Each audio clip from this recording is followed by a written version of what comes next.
ಜೈ ಹಿಂದ್, ಎಲ್ಲರಿಗೂ ಯೂಟ್ಯೂಬ್ ಕ್ಲಾಸ್ಗೆ ಸ್ವಾಗತವನ್ನು ಕೋರುತ್ತಾ. ಈ ಒಂದು ವಿಡಿಯೋದಲ್ಲಿ ನಾವು ಇಂಪಾರ್ಟೆಂಟ್ ಆಗಿರುವಂತಹ ಒಂದು ಮಾಹಿತಿ ನಿಮ್ ಜೊತೆಗೆ ಹಂಚ್ಕೋಬೇಕಂತ ಈ ವಿಡಿಯೋವನ್ನು ಮಾಡ್ತಾ ಇದ್ದೀನಿ.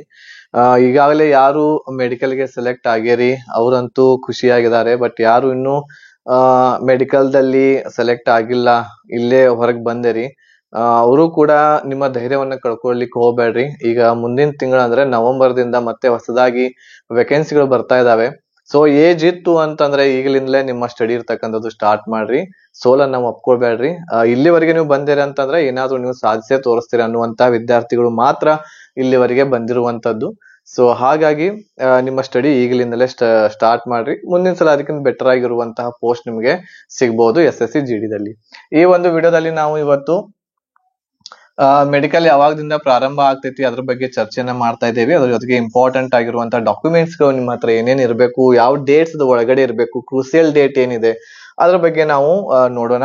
ಆಮೇಲೆ ಇನ್ನೊಂದು ಬಹಳ ಜನ ಕೇಳ್ತಾ ಇದ್ರು, ಕೆಟಗರಿ ಅಂತಂದ್ರೆ OBC, EWS, SC ST ಕೆಟಗರಿದವ್ರು ಏನಿದೆ ರೀ, ಆ ಅಭ್ಯರ್ಥಿಗಳು ಅಂದ್ರೆ UR ಅಂದ್ರೆ ಜನರಲ್ ಕೆಟಗರಿಗಿಂತ ಹೆಚ್ಚು ಮಾರ್ಕ್ಸ್ ಇದ್ರೆ ನಿಮ್ಗೆ UR ದಲ್ಲಿ ಏನು ಅಲ್ಲಿ ಕೌಂಟ್ ಮಾಡ್ತಾರೋ ಇಲ್ಲೋ, ಅಲ್ಲಿ ನೀವು ಸೆಲೆಕ್ಟ್ ಆಗಬಹುದಾ ಅನ್ನೋದು ಬಹಳಷ್ಟು ಜನರ ಒಂದು ಪ್ರಶ್ನೆ ಇದೆ. ಅದ್ರ ಬಗ್ಗೆನೂ ಕೂಡ ಈ ಒಂದು ವಿಡಿಯೋದಲ್ಲಿ ಚರ್ಚೆ ಮಾಡೋಣ. ಓಕೆ, ಇನ್ನು ಬಹಳಷ್ಟು ಪಾಯಿಂಟ್ಸ್ ಗಳಿದಾವೆ, ನಿಮ್ಗೆ ಹೆಲ್ಪ್ಫುಲ್ ಆಗೇ ಆಗುತ್ತೆ. ಯಾರ್ದು ಮೆಡಿಕಲ್ ಸೆಲೆಕ್ಟ್ ಆಗಿತ್ತೆ ಅವರು ಖಂಡಿತ ಈ ವಿಡಿಯೋವನ್ನ ನೋಡ್ರಿ. ಆಮೇಲೆ ಯಾರ್ದು ಮೆಡಿಕಲ್ ಸೆಲೆಕ್ಟ್ ಆಗಿಲ್ಲ ಅವರು ಕೂಡ ನಮ್ಮ ವಿದ್ಯಾರ್ಥಿಗಳು ನೋಡ್ತಿರ್ತಾರೆ. ಅವರು ಕೂಡ ವಿಡಿಯೋವನ್ನ ನೋಡ್ರಿ. ಆಮೇಲೆ ನಿಮ್ಮ ತಯಾರಿಯಲ್ಲಿ ಮುಂದಿನ ಒಂದು ವೇಕೆನ್ಸಿಗೆ ನಿಮ್ಮ ತಯಾರನ್ನ ಈಗಲಿಂದಲೇ ಮಾಡ್ಲಿಕ್ಕೆ ಸ್ಟಾರ್ಟ್ ಮಾಡ್ರಿ. ಓಕೆನಾ? ಬನ್ನಿ ವಿಡಿಯೋವನ್ನ ಸ್ಟಾರ್ಟ್ ಮಾಡೋಣ. ವಿಡಿಯೋ ಸ್ಟಾರ್ಟ್ ಮಾಡೋದಕ್ಕಿಂತ ಮುಂಚೆ ದೀಪಾವಳಿ ಆಫರ್ ಫೀಸ್ ಗಳು ನಡೀತಾ ಇದಾವೆ ಎಲ್ಲ ಕೋರ್ಸಸ್ ಗಳ ಮೇಲೆ. SSC, CGL, CHSL ಕಂಬೈನ್ಡ್ 2000 ರೂಪಾಯಿ ಇದ್ದದ್ದು 999 ಗೆ ಕೊಡಾಕತ್ತೇವಿ. MTS ಅದನ್ನು ಕೂಡ 999 ಇದೆ, 1500 ಇತ್ತದು. SSC GD 1800 ಇತ್ತು, ಅದನ್ನು ಕೂಡ 999 ಕೊಡಾಕತ್ತೇವಿ ಕಂಪ್ಲೀಟ್ ಕೋರ್ಸ್. RPF 1500 ಇತ್ತು, ಅದನ್ನು ಕೂಡ 999 ಗೆ ಕಡಿಮೆ ಮಾಡೇವಿ. ಗ್ರೂಪ್ D 1500 ಇತ್ತು, ಅದನ್ನು ಕೂಡ 999 ಗೆ ಕೋರ್ಸ್ ಅನ್ನ ಮಾಡಿವಿ. ಈ ಒಂದು ಆಫರ್ ಇರುವಂತದ್ದು ಓನ್ಲಿ 20 ಅಕ್ಟೋಬರ್ 2025 ವರೆಗೆ ಮಾತ್ರ ಈ ಒಂದು ಕೋರ್ಸ್ ನಿಮಗೆ ಸಿಗ್ತಾ ಇದಾವು ಆಫರ್ ಫೀಸ್ ದಲ್ಲಿ. ಬೇಗ ನೀವು ಜಾಯಿನ್ ಆಗಬಹುದು.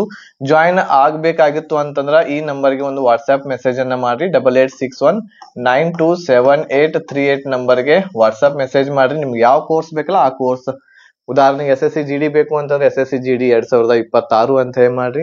ಆಮೇಲೆ CGL CHSL ಬೇಕು ಅಂತಂದ್ರೆ SSC CGL CHSL ಅಂತ ಮೆಸೇಜ್ ಮಾಡ್ರಿ.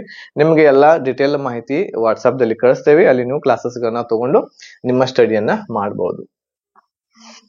ಈಗ ಇಲ್ಲಿ ನೋಡ್ರಿ, ಕೆಲವೊಂದಿಷ್ಟು ಡೇಟ್ಸ್ ಗಳಿದಾವೆ. ಬಹಳಷ್ಟು ಜನ ಕೇಳಾಕತ್ತಿದ್ರು, ಕ್ರೂಸಿಯಲ್ ಡೇಟ್ ಗೆ ನಮ್ಮ ಡಾಕ್ಯುಮೆಂಟ್ಸ್ ಗಳು ಇಲ್ಲ, ನಡಿತೈತೇನು ಅಂತ ಹೇಳಿ. ಇಲ್ಲಿವರೆಗೆ ನಡೀತಾನೆ ಬಂದಿದೆ.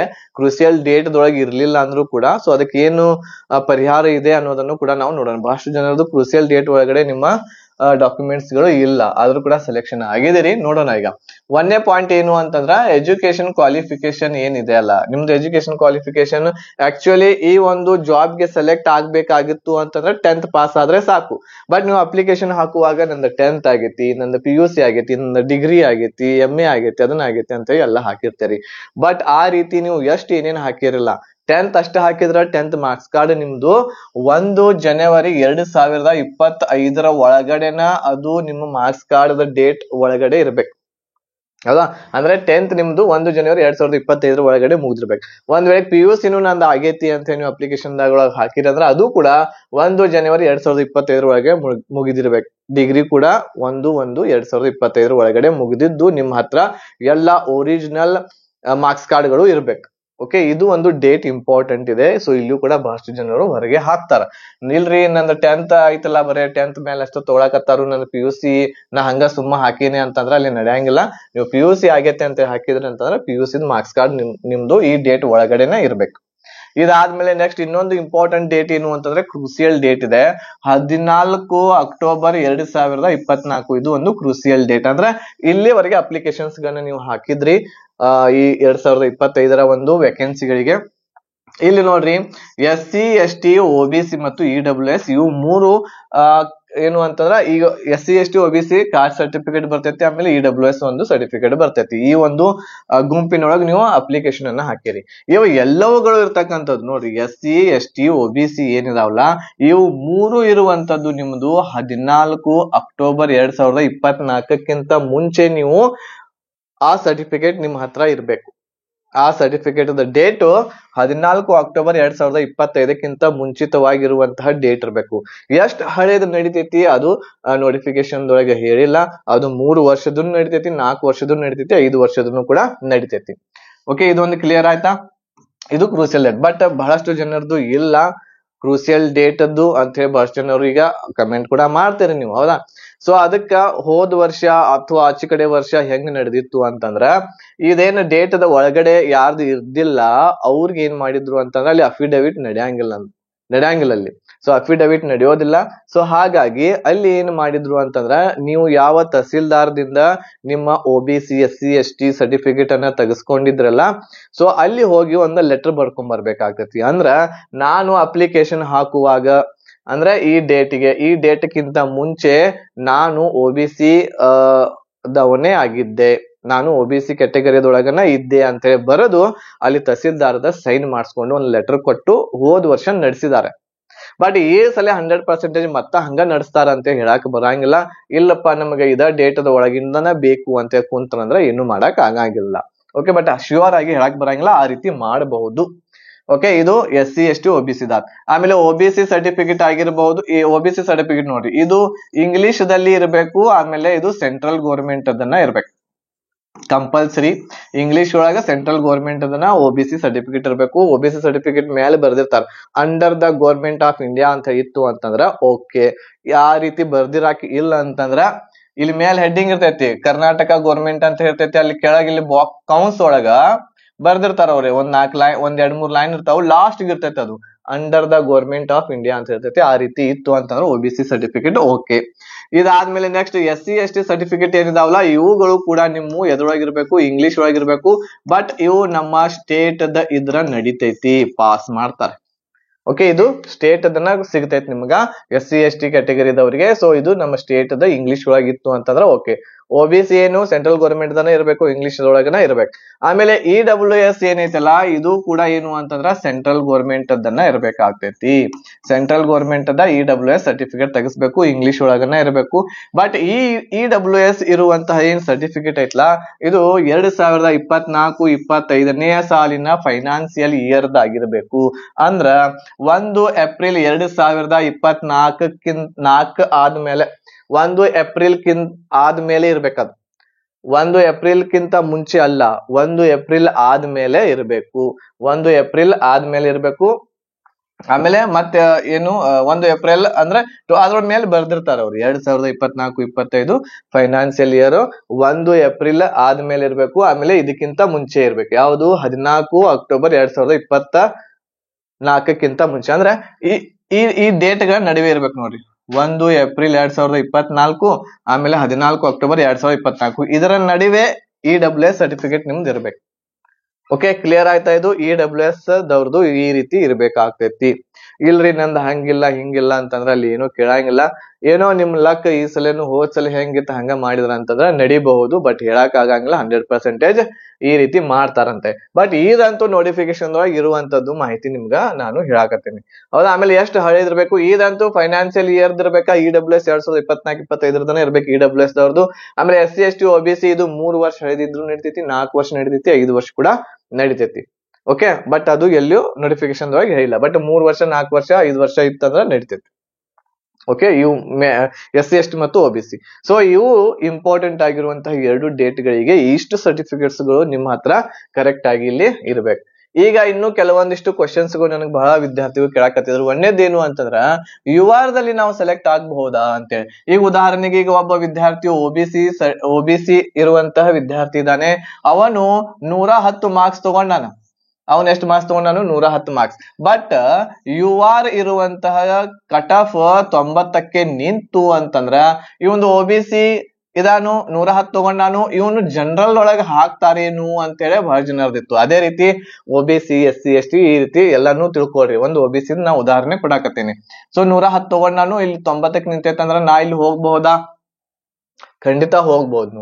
ನೀವು SC ಆಗಿರ್ಬೋದು, ST ಕ್ಯಾಟಗರಿ ಆಗಿರ್ಬೋದು, OBC ಆಗಿರ್ಬೋದು, ಯಾರೇ ಆಗಿರ್ಬೋದು, ನೀವು UR ಕ್ಯಾಟಗರಿಗೆ ಹೋಗ್ಬೋದು. ಬಟ್ ಒಂದೇದೇನು ಅಂತಂದ್ರ OBC SC ST ಇರ್ತಕ್ಕಂತಹ ಏನು 3 ಕ್ಯಾಟಗರಿ ಇದಾವೋ ಈ ಕ್ಯಾಟಗರಿ ಒಳಗ ಯಾವುದೇ ರೀತಿ ಇರುವಂತಹ ವಿನಾಯಿತಿಯನ್ನ ತಗೊಂಡಿರಬಾರ್ದು. ಅಂದ್ರ ನೀವು ಜನರಲ್ ದಾಗ ಸೆಲೆಕ್ಟ್ ಆಗ್ಬೇಕು ಅಂತಂದ್ರೆ ಈ ವಿದ್ಯಾರ್ಥಿ 110 ತಗೊಂಡವನು ಇವನ ಏಜ್ 23 ಒಳಗ 23 ಇರ್ಬೇಕಾಗ್ತೈತಿ.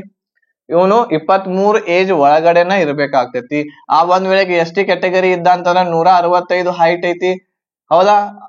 ಈಗ ನೋಡ್ರಿ ಇವನು ST ಕ್ಯಾಟಗರಿ ಇದಾನೆ, 110 ತಗೊಂಡಾನು, 23 ವರ್ಷ ಒಳಗ ಇದಾನ.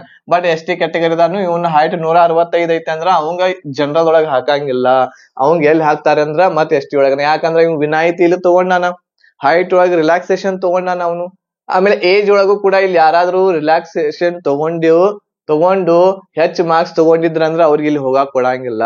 ನೀವು OBC ಇದೇರಿ, ಬಟ್ ನಿಮ್ದು ಏಜ್ 23 ಒಳಗಡೆನ ಐತಿ. ಆಮೇಲೆ ಏಜ್ನು ಕೂಡ 23 ಒಳಗಡೆ ಐತಿ, ಯಾವ್ದು ರಿಲ್ಯಾಕ್ಸೇಷನ್ ತಗೊಂಡಿಲ್ಲ, ಏನು ತಗೊಂಡಿಲ್ಲ ಅಂತಂದ್ರೆ ಮಾತ್ರ ನೀವು OBC ದಿಂದ ಡೈರೆಕ್ಟ್ ಆಗಿ UR ಕ್ಯಾಟಗರಿ ಒಳಗೆ ನೀವು ಸೆಲೆಕ್ಟ್ ಆಗ್ತೀರಿ. ಇಲ್ಲ ಅಂತಂದ್ರೆ ನಿಮ್ಗೆ ಸೆಲೆಕ್ಟ್ ಮಾಡಂಗಿಲ್ಲ. ನೀವು 110 ತಗೊಂಡ್ರು ಕೂಡ ಇಲ್ಲಿ 90 ನಿಂತಿತ್ತು ಅಂತಂದ್ರ ಕಟ್ ಆಫ್ ಜನರಲ್ದ್ದು ST ಕ್ಯಾಟಗರಿ ಆಗಿದ್ರಿ ಅಥವಾ OBC ಆಗಿದ್ರಿ ಅಂತಂದ್ರ ಇಲ್ಲಿ ಏಜ್ ರಿಲ್ಯಾಕ್ಸೇಷನ್ ತಗೊಂಡಿದ್ರಿ ಅಂತಂದ್ರ ನಿಮ್ಗೆ 25 ವರ್ಷ ಇದಾವೀಗ ಅಂತ ತಿಳ್ಕೊಡ್ರಿ. 25 ವರ್ಷದಾವ್ ನನಗೆ ಏಜ್ ರಿಲ್ಯಾಕ್ಸೇಷನ್ ಸಿಕ್ಕೈತಿ, ನನಗೆ ಎಕ್ಸಾಮ್ ಬರಾಕ್ ಕೊಟ್ಟಾರು, ನಾನು 110 ತಗೊಂಡೇನಿ. ಬಟ್ ಜನರಲ್ ಕ್ಯಾಟಗರಿ 90 ಇದೆ ಅಂತಂದ್ರ ನಿಮಗ್ ಅಲ್ಲಿ ಹಾಕಂಗಿಲ್ಲ. ಯಾಕಂದ್ರೆ ಇಲ್ಲಿ ಏಜ್ ರಿಲ್ಯಾಕ್ಸೇಷನ್ ತಗೊಂಡಿರ್ತೀರಿ ನೀವು, ಇದ ಕ್ಯಾಟಗರಿ ಒಳಗನ ನಿಮ್ದು ಸೆಲೆಕ್ಷನ್ ಮಾಡ್ತಾರ. ಓಕೆನಾ? ಸೊ ಇದು ಏನು ಅಂತಂದ್ರೆ ಜನರಲ್ ಒಳಗೂ ಕೂಡ ಹೋಗ್ಬೋದು, ಬಟ್ ಯಾವುದೇ ರೀತಿಯಾಗಿರುವಂತಹ ಏಜ್ ರಿಲ್ಯಾಕ್ಸೇಷನ್ ತಗೊಂಡಿರ್ಬಾರ್ದು. Okay, next OBC SC ST certificate ಎಷ್ಟು ಹಳೆದಿರ್ಬೇಕಂತ ಈಗಾಗಲೇ ನಾನು ನಿಮಗೆ ಹೇಳಿದೆ. ಸೊ ಅವು 1 ವರ್ಷ 2 ವರ್ಷ 3 ವರ್ಷ 4 ವರ್ಷ 5 ವರ್ಷ ಹಳೆ ಇದ್ರು ಕೂಡ ನಡಿತೈತಿ. ಬಟ್ ಇಂಗ್ಲಿಷ್ ಆಗಿರ್ಬೇಕು, ಸೆಂಟ್ರಲ್ ಗೌರ್ಮೆಂಟ್ ಅದನ್ನ ಆಗಿರ್ಬೇಕು. SC ST ನಮ್ಮ ಸ್ಟೇಟ್ ಗೌರ್ಮೆಂಟ್ ಅದ್ದು ನಡಿತೈತಿ. Okay, right. ನೆಕ್ಸ್ಟ್ ಇನ್ನೊಂದು ಏನು ಅಂತಂದ್ರೆ 14/10/2024 ನಂತರ ಸರ್ಟಿಫಿಕೇಟ್ ಇದ್ರೆ ಏನ್ ಮಾಡೋದು ಅಂತ ಹೇಳಿದೆ. ಸೊ ಇಲ್ಲಿ ಏನು ಮಾಡಕ್ ಬರಂಗಿಲ್ಲ. 14 ಅಕ್ಟೋಬರ್ 2024 ನಂತರ ನೀವು ಸರ್ಟಿಫಿಕೇಟ್ ತೆಗೆಸ್ಕೊಂಡಿದ್ರಿ ಅಂತಂದ್ರ ಅಲ್ಲಿ ಏನು ಮಾಡಕ್ ಬರಂಗಿಲ್ಲ. ಅವರ ನಿಮ್ಗೆ ಹೇಳ್ತಾರು ಈ ರೀತಿ ನಿಮ್ ತಹಸೀಲ್ದಾರ್ ರೀತಿಯಲ್ಲಿ ಹೋಗಿ ನೀವು ಒಂದು ಬರ್ಸ್ಕೊಂಬರ್ರಿ. ಅಂದ್ರೆ ಏನು 14/10/2024 ನಾ ಏನ್ ಅಪ್ಲಿಕೇಶನ್ ಹಾಕಕತ್ತಿದ್ನಿ ಅವಾಗ್ಲೂ ಕೂಡ ನಂದ ಯಾವ ಕ್ಯಾಟಗರಿ ಇದ್ನಿ, ನಾನು OBC ಕ್ಯಾಟಗರಿನ ಇದ್ನಿ, ನಾ SC ಕ್ಯಾಟಗರಿನ ಇದ್ನಿ ಅಂತ ಹೇಳಿ ಬರ್ಸ್ಕೊಂಬರ್ಬೇಕಾಗ್ತೈತಿ ಅವ್ರ ತಹಸೀಲ್ದಾರ್ ಕಡೆಯಿಂದ. ಸೊ ಇದು ಮಾಡಬಹುದು, ಇಲ್ಲನ್ನು ಅಲ್ಲಿ ರಿಜೆಕ್ಟ್ ಕೂಡ ಮಾಡಬಹುದು, ಏನು ಹೇಳಕ್ ಆಗಂಗಿಲ್ಲ. ನೋಡೋಣ ಈ ಸಲ ಏನಾಗ್ತದೆ. ಬಟ್ ಈ ಹಿಂದಿನ ವರ್ಷ ಆಗಿರ್ಬೋದು, ಆಚೆ ಕಡೆ ವರ್ಷ ಎಲ್ಲಾನು ಕೂಡ ನಡೆಸಿದ್ದಾರೆ. ಬಟ್ ನೋಡೋಣ ಏನಾಗ್ತೈತಿ ಈ ವರ್ಷ. ಇನ್ನೊಂದು ಪ್ರಶ್ನೆ ಏನು ಅಂತಂದ್ರೆ ತಂದೆ ತಾಯಿ ಡಾಕ್ಯುಮೆಂಟ್ಸ್ ಅಲ್ಲಿ ಸ್ವಲ್ಪ ತಪ್ಪುಗಳು ಇದಾವ್. ನಿಮ್ಮ ತಂದೆ ತಾಯಿ ಡಾಕ್ಯುಮೆಂಟ್ಸ್ ಒಳಗೆ ಏನು ತಪ್ಪಿದ್ರ ಇಲ್ಲಿ ಏನು ಮ್ಯಾಟರ್ ಆಗಂಗಿಲ್ಲ. ನಿಮ್ಮ ಡಾಕ್ಯುಮೆಂಟ್ಸ್ ಒಳಗ ಎಲ್ಲಾ ಡಾಕ್ಯುಮೆಂಟ್ಸ್ ಒಳಗ ನಿಮ್ಮದು ಹೆಂಗೆ SSLC ಮಾರ್ಕ್ಸ್ ಕಾರ್ಡ್ ಒಳಗೆ ಹೆಸರು ಐತಿ, ಡೇಟ್ ಆಫ್ ಬರ್ತ್ ಐತಿ, ಹಂಗ ಎಲ್ಲಾ ಡಾಕ್ಯುಮೆಂಟ್ಸ್ ಒಳಗ ನಿಮ್ಮ ಹೆಸರು, ಡೇಟ್ ಆಫ್ ಬರ್ತ್, ಓದಿದಿರ್ತಕ್ಕಂತ ಎಲ್ಲಾ ಮಾಹಿತಿ ಅದೇ ರೀತಿ ಇರಬೇಕು ನಿಮ್ಮ ಡಾಕ್ಯುಮೆಂಟ್ಸ್ ಒಳಗೆ, ನಿಮ್ಮ ತಂದೆ ತಾಯಿದಲ್ಲ. ಓಕೆ, ಇದು ನಡೀತೈತಿ. ಯಾವ ಡಾಕ್ಯುಮೆಂಟ್ಸ್ ಗಳನ್ನ ತಗೊಂಡ್ ಹೋಗ್ಬೇಕು ಅಂತ ಬಹಳ ಜನ ಕೇಳಾಕತ್ತಿದ್ರೆ ಆ ಡಾಕ್ಯುಮೆಂಟ್ಸ್ ಗಳ ಲಿಸ್ಟ್ ಇಲ್ಲಿ ಹೇಳ್ತೇನೆ ನಾನು ನಿಮ್ಗೀಗ. ಸೊ ನೋಡ್ರಿ, 1ನೇ ಡಾಕ್ಯುಮೆಂಟ್ ಏನು ಅಂತಂದ್ರ 2 ಅಡ್ಮಿಟ್ ಕಾರ್ಡ್ ಅನ್ನ ತಗೊಂಡ್ 2 ಅಂತಂದ್ರ 2 ಕಾಪಿ ತಗೊಂಡ್ ಹೋಗ್ಬೇಕು. ಅಡ್ಮಿಟ್ ಕಾರ್ಡ್ ಏನಿರ್ತೈತಿ ಅದನ್ನ 2 ಸೆಟ್ ತಗೊಂಡ್ ಹೋಗ್ಬೇಕಾಗ್ತೈತಿ. ಆಮೇಲೆ ಇನ್ನೊಂದು ಇದರಲ್ಲಿ ಐಡೆಂಟಿಫೈ ಮಾಡಾಕ ಐಡೆಂಟಿ ಕಾರ್ಡ್, ಆಧಾರ್ ಕಾರ್ಡ್ ತಗೊಂಡ್ ಹೋಗ್ಬೋದು, PAN card, driving licence, voter ID, passport ಯಾವ್ದಾದ್ರು ಒಂದು ತಗೊಂಡ್ ಹೋಗ್ಬೇಕು. ನಂದು ಆಧಾರ್ ಕಾರ್ಡ್ ತಪ್ಪೈತ್ರಿ ಸರ್, ನಾ ಏನ್ ಮಾಡ್ಬೇಕು ಅಂತಂದ್ರ ಆಧಾರ್ ಕಾರ್ಡ್ ಜೊತೆಗೆ ಮತ್ತೊಂದು ಯಾವ್ದಾದ್ರು ಕರೆಕ್ಟ್ ಇರುವಂತಹ ಒಂದು ID ಕಾರ್ಡ್ ತಗೊಂಡ್ ಹೋಗ್ಬೇಕು. ಓಕೆ, ಸೊ ಇದು ಏನು ಅಂತಂದ್ರ ಡಾಕ್ಯುಮೆಂಟ್ಸ್ ಇದು ಒಂದು. ಇದಾದ್ಮೇಲೆ 10th PUC ಡಿಗ್ರಿ ಆಗಿತ್ತಂದ್ರೆ ಡಿಗ್ರಿ, NCC ಸರ್ಟಿಫಿಕೇಟ್ ಇತ್ತು ಅಂತಂದ್ರೆ NCC ಸರ್ಟಿಫಿಕೇಟ್, ಇವೆಲ್ಲನ್ನು ಕೂಡ ತಗೊಂಡ್ ಹೋಗ್ಬೇಕು ಒರಿಜಿನಲ್. ಆಮೇಲೆ ನೆಕ್ಸ್ಟ್ ಡೊಮೆಸಿಲ್ ಸರ್ಟಿಫಿಕೇಟ್ ಅನ್ನ ತಗೊಂಡ್ ಹೋಗ್ಬೇಕು. ಡೊಮೆಸಿಲ್ ಸರ್ಟಿಫಿಕೇಟ್ ಎಷ್ಟು ಹಳೆದಿದ್ರು ನಡೀತೈತಿ, ಇಂಗ್ಲಿಷ್ ಒಳಗೆ ತೆಗ್ಸಿದಿರ್ಬೇಕು ಡೊಮೆಸಿಲ್ ಸರ್ಟಿಫಿಕೇಟ್. ಇದು ಕೂಡ ನಿಮ್ದು 14 ಅಕ್ಟೋಬರ್ 2024 ಮುಂಚೆ ಇರುವಂತಹ ಡೊಮೆಸಿಲ್ ಸರ್ಟಿಫಿಕೇಟ್ ಆಗಿರ್ಬೇಕು. ಇದರ ನಂತರ ನೀವು ಮಾಡಿಸಿದ್ರ ಅಂತಂದ್ರೆ ನಾವು ಅಕ್ಸೆಪ್ಟ್ ಮಾಡಂಗಿಲ್ಲ ಅಂತ ಹೇಳಿ ನೋಟಿಫಿಕೇಶನ್ ಆಗೈತಿ. ಬಟ್ ನೋಡೋಣ ಏನಾಗ್ತೈತಿ. ಇದಾದ್ಮೇಲೆ ಜಾತಿ ಪ್ರಮಾಣ ಪತ್ರ ಅಂತಂದ್ರೆ ಈಗಾಗಲೇ ಹೇಳಿದೆ SC ST OBC ತಗೊಂಡು ಹೋಗ್ಬೇಕು. ಆಮೇಲೆ EWS ಕೂಡ ಸರ್ಟಿಫಿಕೇಟ್ ನಿಮ್ಮ ಹತ್ರ ಇರ್ಬೇಕು. 2 ಕಾಪಿ ಇವೇನಿದಾವಲ್ಲ ಇವೆಲ್ಲವುಗಳನ್ನ 2 ಸೆಟ್ ಮಾಡಿ ತಗೊಂಡು ಹೋಗ್ಬೇಕು. 2 ಸೆಟ್ ಜೆರಾಕ್ಸ್ ನಿಮ್ಮ ಹತ್ರ ಈ ಎಲ್ಲದನ್ನು ಕೂಡ ಇರ್ಬೇಕಾಗ್ತತಿ. ಅಲ್ಲಿ ಸೆಲ್ಫ್ ಅಸಿಸ್ಟೆಂಟ್ ಮಾಡ್ಕೊಡ್ಬೇಕಾಗ್ತತಿ. 2 ಸೆಟ್ ತಗೊಂಡ್ ಹೋಗ್ರಿ. ಆಮೇಲೆ 4 ಪಾಸ್ಪೋರ್ಟ್ ಸೈಜ್ ಫೋಟೋವನ್ನ ಕಲರ್ ಇರ್ತಕ್ಕಂತಹ 4 ಸೇಮ್ ಇರುವಂತಹ ಪಾಸ್ಪೋರ್ಟ್ ಸೈಜ್ ಫೋಟೋವನ್ನ ತಗೊಂಡು ಹೋಗ್ರಿ. ಓಕೆ, ಸೊ ಇದಿಷ್ಟು ಮಾಹಿತಿ ಏನು ಅಂತಂದ್ರೆ ಇವೆಲ್ಲ ಡಾಕ್ಯುಮೆಂಟ್ಸ್ ಗಳನ್ನ ನೀವು ರೆಡಿ ಮಾಡ್ಕೊಂಡು ಇಟ್ಕೋಬೇಕಾಗ್ತೈತಿ ಒರಿಜಿನಲ್. ಆಮೇಲೆ ಅದ್ರ ಜೊತೆಗೆ ನಿಮ್ಮ ಏನ ಲೆಫ್ಟ್ ಹ್ಯಾಂಡ್ ಥಂಬ್ ಐತಿ ಇದನ್ನ ಒಂದ್ ಸ್ವಲ್ಪ ಸುರಕ್ಷಿತವಾಗಿ ಇಟ್ಕೊಳ್ರಿ. ನಿಮ್ಮ ಡಾಕ್ಯುಮೆಂಟ್ಸ್ ಆಗಿರ್ಬಹುದು ಮೆಡಿಕಲ್ ಪೂರ್ತಿ ಆಗುವವರೆಗೆ. ಯಾಕಂತಂದ್ರ ಇಲ್ಲಿ ಏನಾದ್ರೂ ಸ್ಕ್ರಾಚ್ ಬಿತ್ತು, ಲೈನ್ ಹೊಡಿತು, ಚಾಕು ಏನಾರ ಹತ್ತಿತ್ತು, ಆಮೇಲೆ ಫೇವಿಕ್ವಿಕ್ ಅಥವಾ ಏನಾದ್ರೂ ಇಲ್ಲಿ ಬಿತ್ತು, ಅವಾಗ ಅಲ್ಲಿ ಥಂಬ್ ತಗೊಳಂಗಿಲ್ಲ. ಅಲ್ಲಿ ನಿಮ್ಗ ಏನ್ ಮಾಡ್ತಾರು ಅಂತಂದ್ರ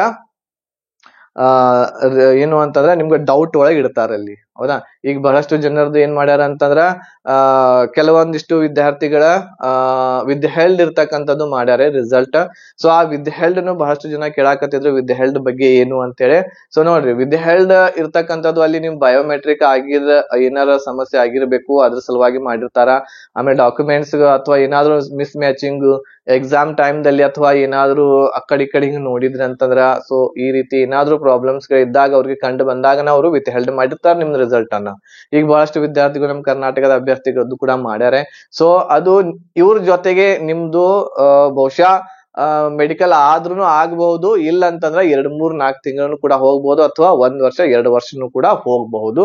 ನಿಮ್ಮ ನಿಮ್ದೆಲ್ಲಾನು ಕೂಡ ವಿತ್ಹೆಲ್ಡ್ ಕ್ಲಿಯರ್ ಆಗೋತಕ್ಕ 2, 3 ತಿಂಗಳು ಆಗ್ಬಹುದು, ಅಥವಾ ಇವ್ರ ಜೊತೆನ ಆಗ್ಬಹುದು, ಅಥವಾ 2, 3 ವರ್ಷನೂ ಕೂಡ ಆಗ್ಬಹುದು. ಇಷ್ಟು ಮಾಹಿತಿ ವಿತ್ಹೆಲ್ಡ್ ದ ಬಗ್ಗೆ. ಸೊ ಅವರು ನಿಮಗೆ ಹೇಳ್ತಾರ ಎದ್ರ ಸಲುವಾಗಿ ವಿತ್ಹೆಲ್ಡ್ ಮಾಡೇವಿ, ಅದಕ್ಕೆ ನೀವು ಕಾರಣ ಕೊಡ್ಬೇಕಾಗ್ತತಿ, ಸೂಕ್ತವಾಗಿರುವಂತಹ ರೀಸನ್ ಕೊಡ್ಬೇಕು.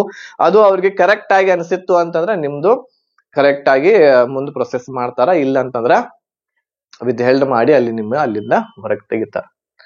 ಓಕೆನಾ. ಸೊ ಇದು ಏನು ಅಂತಂದ್ರೆ ಇದಿಷ್ಟು ಮಾಹಿತಿ. ಈಗಾಗ್ಲೇ ನಿಮ್ಗ ಎಲ್ಲಾ ಮಾಹಿತಿ ಗೊತ್ತಾತು ಅಂತ ಹೇಳಿ ಅನ್ಕೋತೇನೆ ನಾನು. ಈಗ ಇಲ್ಲಿ ನೋಡ್ರಿ, ಇಲ್ಲಿ ಇನ್ನೊಂದ್ ಏನು ಅಂತಂದ್ರ ಈಗ ನೀವು OBC ದೊಳಗಿದೇರಿ. ಹೌದಾ, OBC ದೊಳಗಿದೇರಿ. ಸೊ OBC ಸರ್ಟಿಫಿಕೇಟ್ ನಿಮ್ಮ ಹತ್ರ ಇದೆ. ಆಮೇಲೆ OBC ನೀವು ರಿಲ್ಯಾಕ್ಸೇಷನ್ ತಗೊಂಡಿದ್ರಿ ಅಂತಂದ್ರ ನೀವು ಜನರಲ್ ದೊಳಗ ಹೋಗಾಕ ಆಗಂಗಿಲ್ಲ. ಒಂದ್ ವೇಳೆಕ ನೀವು OBC ದೊಳಗ ಇದೇರಿ, ಆಮೇಲೆ ನಿಮ್ದು ಮಾರ್ಕ್ಸ್ ಜನರಲ್ ಕಿಂತ ಹೆಚ್ಚಿದಾವು ಅಂತಂದ್ರ OBC SC ST ಕ್ಯಾಟಗರಿ ಒಳಗೆ ನೀವು ರಿಲ್ಯಾಕ್ಸೇಷನ್ ತಗೊಂಡು ನಿಮ್ದು ಜನರಲ್ ಕಿಂತ ಹೆಚ್ಚು ಮಾರ್ಕ್ಸ್ ಇದ್ರೂ ಕೂಡ 110 ಮಾರ್ಕ್ಸ್ ಇದ್ರೂ ಕೂಡ ನಿಮಗ ಇಲ್ಲಿ ಕೌಂಟ್ ಅವರು ಮಾಡಂಗಿಲ್ಲ. ಹೌದಾ, ಇಲ್ಲಿ ಕೌಂಟ್ ಮಾಡಂಗಿಲ್ಲ. ಸೊ ಇಲ್ಲಿ ಏನಾದ್ರು ಆ ಒಂದು ಕಟ್ ಆಫ್ ಇದಕ್ಕಿಂತ ಹೆಚ್ಚು ಜನರಲ್ ಕಿಂತ OBC 115 ನಿಂತು ಅಂತಂದ್ರ, ಜನರಲ್ 90, OBC 115 ನಿಂತೈತಿ, ನಂದು 110 ಮಾರ್ಕ್ಸ್ ಅದಾವು, ನನಗೆ ಜನರಲ್ ದಾಗ ಹಾಕ್ರಿ ಅಂದ್ರ ಅವ್ರು ಹಾಕಂಗಿಲ್ಲ. ನೀವು ಇಲ್ಲಿ ರಿಲ್ಯಾಕ್ಸೇಷನ್ ತಗೊಂಡಿದ್ರಿ ಅಂತಂದ್ರ ಓಕೆ, ಅಲ್ಲಿ ನಿಮಗೆ ಹೊರಗೆ ಹಾಕ್ತಾರ. ಓಕೆ, ಸೊ ಇದಿಷ್ಟು ಮಾಹಿತಿ ಎಲ್ಲ ಒಂದು ಡಾಕ್ಯುಮೆಂಟ್ಸ್ ಗಳಾಗಿರ್ಬಹುದು ಇದು. ಆಮೇಲೆ ಇನ್ನೊಂದ್ ಏನು ಅಂತಂದ್ರೆ ಎಲ್ಲಾ ವಿದ್ಯಾರ್ಥಿಗಳು ಕೇಳಕತ್ತಿದ್ರು ಫೈನಲ್ ಕಟ್ ಆಫ್ ಒಂದು ವಿಡಿಯೋ ಮಾಡ್ರಿ ಸರ್ ಅಂತೇಳಿ. So final cut off video ಬಹಳ ಬೇಗನೆ ನಿಮ್ ಜೊತೆಗೆ ನಾನು ತರ್ತಾ ಇದ್ದೀನಿ. ಸ್ಯಾಟರ್ಡೆ ಬರುತ್ತೆ. ಸ್ಯಾಟರ್ಡೆ ನಿಮ್ಗ ನೈಟ್ ಫೈನಲ್ ಕಟ್ ಆಫ್ ಏನ್ ಆಗ್ಬಹುದು ನಮ್ಮ ಕರ್ನಾಟಕದ ಬಾಯ್ಸ್ ಮತ್ತು ಲೇಡೀಸ್ ಅಂತ ಹೇಳಿ, ಗರ್ಲ್ಸ್ ಮತ್ತು ಬಾಯ್ಸ್ ಏನ್ ಆಗ್ಬಹುದು ಎಕ್ಸ್ಪೆಕ್ಟೆಡ್ ನೋಡೋಣ. ಸ್ಯಾಟರ್ಡೆ ನಿಮ್ಗ ಆ ಒಂದು ವಿಡಿಯೋ ರಾತ್ರಿ 8 ಗಂಟೆ ಸುಮಾರು ಸಿಗತೈತಿ. ಅಲ್ಲಿವರೆಗೆ ಒಂದ್ ಸ್ವಲ್ಪ ವೇಟ್ ಮಾಡ್ರಿ, ನಾವು ಕೂಡ ಅದ್ರ ಬಗ್ಗೆ ಮಾಹಿತಿ ತಕ್ಕೋತೇವಿ. ಆಮೇಲೆ ಅದ್ರ ಬಗ್ಗೆ ನಾವು ಹೇಳ್ತೇವೆ. ಓಕೆನಾ. ಸೊ ಎಲ್ಲರಿಗೂ ಶುಭವಾಗ್ಲಿ. ಧನ್ಯವಾದಗಳು. ಜೈ ಹಿಂದ್.